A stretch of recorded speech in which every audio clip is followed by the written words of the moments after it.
Coping with stress after a disaster. If you have experienced or witnessed a disaster, like a flood, severe storm, fire, earthquake, violence, or even an event like a car crash, it is normal to feel a range of different and difficult emotions, even if you and your loved ones are safe. If you have experienced other disasters or difficult events in the past, experiencing or seeing another disaster might bring back painful feelings and memories. You might feel the feelings in your body as well as your mind. You might have trouble sleeping or nightmares, have headaches or pain in different parts of your body, have trouble concentrating or remembering things. You might feel tension or tightness in your body. You might feel very tired. You might feel like you don't enjoy things you used to enjoy. You might feel stressed, nervous, or scared. You might feel deep sadness or hopelessness. You might see things that happened in the past like a movie or pictures in your mind. You might feel guilty, even though you did nothing wrong and could not have prevented the disaster. You might feel sensitive to noises or smells around you that make you feel nervous, sick, or scared. Some of these feelings can happen during or soon after the disaster. Sometimes during a disaster or a difficult experience, your mind protects you by not thinking about the experience and not feeling strong emotions, so you can focus on safety and on protecting the people you care about. Some of the reactions to the disaster or difficult experience come much later. Sometimes it is when you are finally feeling safe again that your mind and body start to have feelings about the difficult things you went through. There is no right or wrong way to feel after a disaster, and there are ways to get help and feel better. Take care of yourself.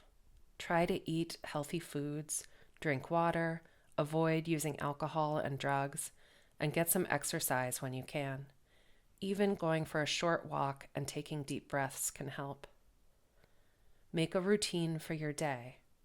Try to eat meals at regular times and get enough sleep. Include a positive or fun activity in your schedule that you can look forward to each day or week. Reach out to friends, family, and community members. Talk to someone you trust about how you are doing. You might also want to talk to a counselor. Ask your primary care doctor for help finding a counselor.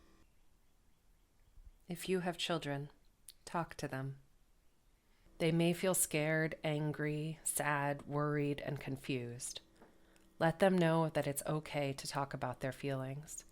You know your child better than anyone else, and you should trust your feelings. If you believe your child is not okay, you can reach out to other people who are trained to help. There are trained people in the community that both you and your child can talk to.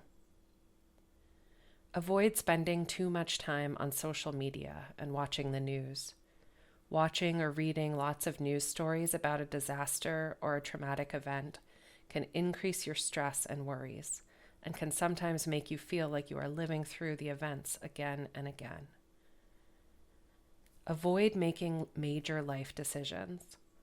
Doing things like switching jobs or careers can already be stressful and are even harder to adjust to after a disaster. Waiting until you feel calmer in your body and mind will make all decisions easier. If you've been directly affected by a disaster, you might have a lot of tasks to do. For example, finding a new place to live or a place to stay temporarily, making an insurance claim if your home or property was damaged, or putting your child in a new school. Take these tasks one at a time and be patient with yourself. Please think about and find trusted people in your life and reach out to them for support. Asking for help is a sign of strength, not weakness. This could be a family member, friend, faith leader, case manager, or a counselor. It is absolutely okay to ask someone for help. You can also call the number 988 and talk to a counselor at any time for free. When a person answers the call, say your language to get an interpreter if you need one. These calls are private, and your personal information will not be shared with anyone.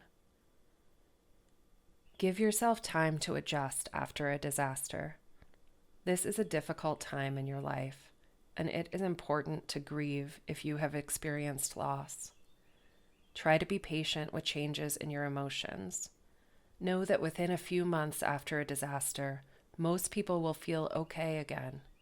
And even though things are difficult, you are strong and you will recover.